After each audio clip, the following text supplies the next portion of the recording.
The small town of Marrowbrook had long been a place where time seemed to stand still. Nestled in a valley, surrounded by dense, mist-covered forests, it was a town with more secrets than stories. The people here rarely left the safety of their homes after nightfall, for the forest held something ancient, something far older than the town itself.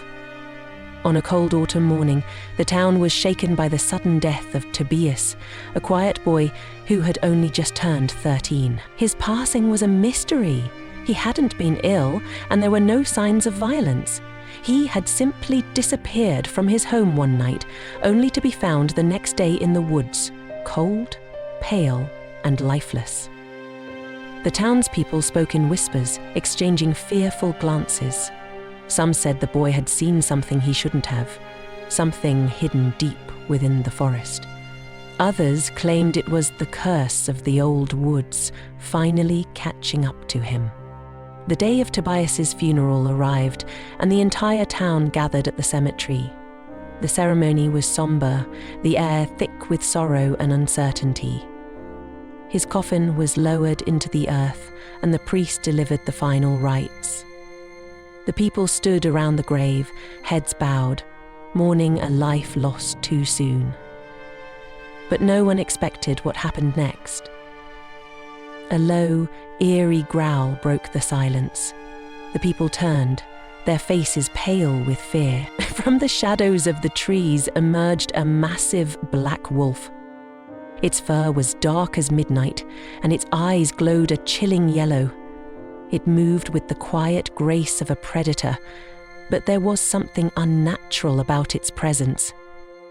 The wolf's gaze seemed to sweep across the crowd, locking eyes with anyone who dared to look. It was not a normal wolf. It was something more.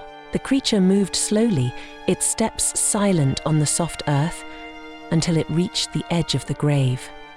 The crowd gasped as the wolf stepped forward, its gaze never leaving Tobias's coffin. It circled the grave once, as though inspecting it, and then, without warning, it jumped onto the coffin. The people screamed in shock. The wolf sat atop the wooden box, its body screamed in chase. No one dared to approach. The air felt thick, heavy with an unseen force.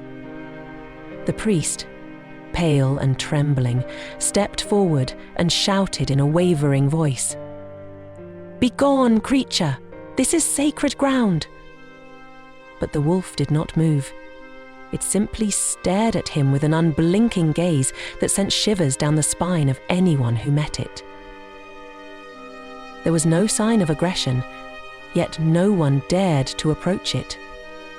The priest, desperate, raised his hand and muttered a prayer under his breath, but the wolf did not even flinch. It was then that an old woman from the back of the crowd spoke up, her voice hoarse but certain. "He's not dead," she whispered. "Not fully. The forest has claimed him. The wolf has come for him." Her words fell like a stone into the silent air. Some of them had heard the old tales, the stories of creatures in the forest who could cross between life and death, of wolves who guarded the souls of the lost, but no one had ever dared to believe them, until now. The wolf, as if sensing the tension in the air, tilted its head slightly. It was an almost human gesture, as if it understood the words being spoken. And then it did something no one could have anticipated. The wolf let out a mournful howl, a long, eerie cry that seemed to reverberate through the very earth beneath them. The sound was unlike any wolf's howl the people had ever heard. It was filled with sorrow, as though the creature mourned a loss that was far older than the town itself. The coffin creaked. At first it was so subtle that no one noticed, but then the sound grew louder. The lid of the coffin shifted. The crowd gasped in disbelief as the boy inside began to move. His fingers twitched, then his hand slowly rose, pushing against the lid. A low groan escaped from the coffin as the boy's eyes fluttered open. But they were not the eyes of the sweet boy they had once known. No, these eyes glowed with an eerie yellow light, like the eyes of the wolf. The crowd recoiled in terror. Some ran, while others fell to their knees in prayer. But none could look away from the boy who had risen from the grave.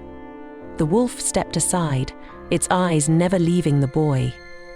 The creature seemed to watch him with a kind of reverence, as if it were acknowledging his return. Tobias sat up slowly, his movements stiff and unnatural, as though his body had forgotten what it meant to be human. What are you?" the priest stammered, his voice barely above a whisper. The boy smiled, but it was not a smile that reassured. It was cold, unsettling. "I am neither alive nor dead," he said in a voice that was not quite his own, but something darker, something ancient. "I was chosen." The crowd was in shock. Some tried to flee, but their feet seemed rooted to the ground, as if something unseen held them in place. The old woman stepped forward again, her face grave. "He is the chosen one," she said softly.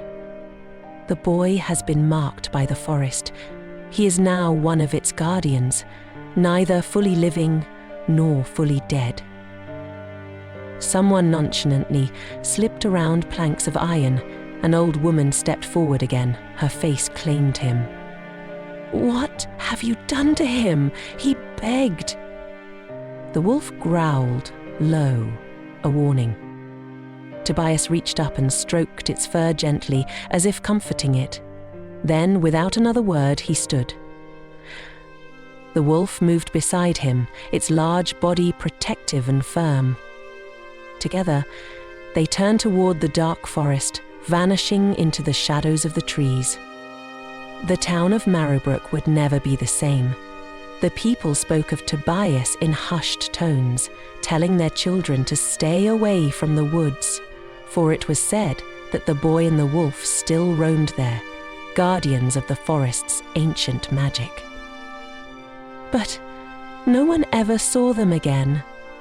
Yet, on the coldest nights, when the wind howled through the trees, some swore they could hear the mournful cry of the wolf. And if you listened closely enough, you might just hear Tobias's voice, faint but unmistakable, calling from the darkness